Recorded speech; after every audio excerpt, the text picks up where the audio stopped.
நம்மளை ரொம்ப சரியாக புரிஞ்சுக்கிட்டவங்க ஒருபோதும் நம்மளை தப்பாக புரிஞ்சுக்கவே மாட்டாங்க. அதே மாதிரி நம்ம மேலே சந்தேகப்படாத ஒரு உறவு கிடைக்கிறது பார்த்திங்கன்னா பெரிய வரம்தான். தேடப்படுற உறவா சில பேருக்கு, தேவைப்படுற உறவா சில பேருக்கு, தேவைப்பட்ட உறவாகவும் சிலருக்கு, தேவைப்படுவாங்க அப்படின்றதுக்காகவும் சில பேருக்கு நீங்கள் தேவையில்லைன்னு நினைக்கிறதுக்கு முன்னாடி நீங்கள் விலகி நிற்க கற்றுக்கிறது உங்களோட வாழ்க்கைக்கு ரொம்ப சிறந்தது. உடஞ்ச பொருளை ஒட்ட வச்சு திரும்பவும் அலங்காரம் செய்ய நினைக்கிறத மாதிரி உறவுகளையும் ஒட்ட வைக்க முயற்சி செய்யாதீங்க. ஒருபோதும் அது ஒட்டாது. உண்மையில்லாத உறவுகள் கூட ஒட்டி இருக்கிறத விட ஒதுங்கி இருக்கிறதே நல்லது. இனிமேல் அது வாழ கற்றுக்கோங்க. உங்களை விட இன்னொருத்தர் முக்கியமாயிடும்போது கோபம், விவாதம், அழுக இது எதுவுமே முன்னுரிமை தரப்போறதில்ல. அதனால தன்மானத்தோட விலகி போறதே நல்லது. இதை புரிஞ்சுக்கோங்க.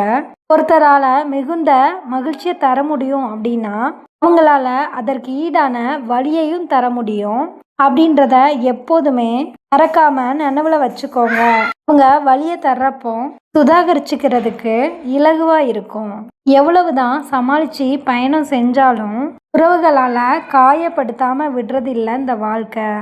என்ன செய்ய, எல்லாத்தையுமே கடந்து போக கற்றுக்கோங்க. வலுக்கட்டாயமா யாரையுமே பிடிச்சு வச்சுக்காதீங்க. விலகுறவங்கள விட்டு விலகுங்க. உங்களுக்கான உறவுகள் உங்களை தேடி வரும். ஒரு சில பேருக்கு நம்ம எல்லாருமே பார்த்திங்கன்னா நாய் மாதிரி தான். யாருமே இல்லைன்னா தூக்கி வச்சு கொஞ்சுவாங்க. அவங்களுக்கு தேவையானவங்க வந்ததுக்கப்புறம் நம்மளை ஓரங்கட்டி வச்சிருவாங்க. நீங்கள் இல்லாமல் வாழ பழகுனவங்க கிட்ட போய் உங்களை பற்றி ஞாபகப்படுத்த நினைக்கிறீங்களே, இதுதான் மிகப்பெரிய முட்டாள்தனம். இதை புரிஞ்சுக்கோங்க. சில நேரத்தில் நம்மளுக்கு எங்கே உறவுகள் அப்படின்னு தேட தோணும். பல நேரத்தில் எதுக்காக இந்த உறவுகள் அப்படின்னு நினைக்க தோணும். அது மட்டும் இல்லாமல் ஒரு சில உறவுகளை அந்த இடத்துல வெறுக்கக்கூட தோணும். இது எல்லாமே நம்மளுக்கு அமைகிற உறவுகளை பொறுத்தது.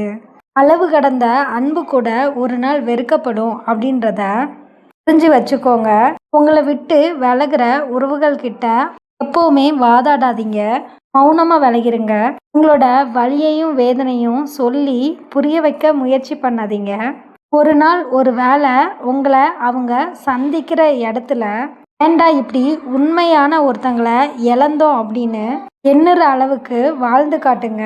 உங்களை வேண்டான்னு விட்டு விலகுனவங்க மீண்டும் தேடி வரும்போது திரும்பி கூட பார்க்காம செல்ற அளவுக்கு உங்களுக்கு திமிரும் இருக்கணும். அப்பதான் உங்களோட வாழ்க்கையில சில முடிவுகளை தீர்க்கமா எடுக்க முடியும்.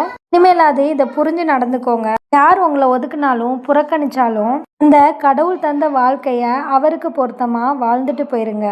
இது மாதிரி அடுத்த யூஸ்ஃபுல்லான வீடியோஸ்க்கு நம்ம சேனலை ஃபர்ஸ்ட் டைம் வாட்ச் பண்ணுறீங்க அப்படின்னா மறக்காமல் சப்ஸ்கிரைப் பண்ணிக்கோங்க. அண்ட் பெல் ஐக்கானை கிளிக் பண்ணி ஆல் இன் த சிம்பிளை ப்ரெஸ் பண்ணிக்கோங்க. அப்போ தான் நம்ம அப்டேட் பண்ணுற ஒவ்வொரு வீடியோஸும் உங்களுக்கு இமீடியட்டாக ரீச் ஆகும். தேங்க்யூ.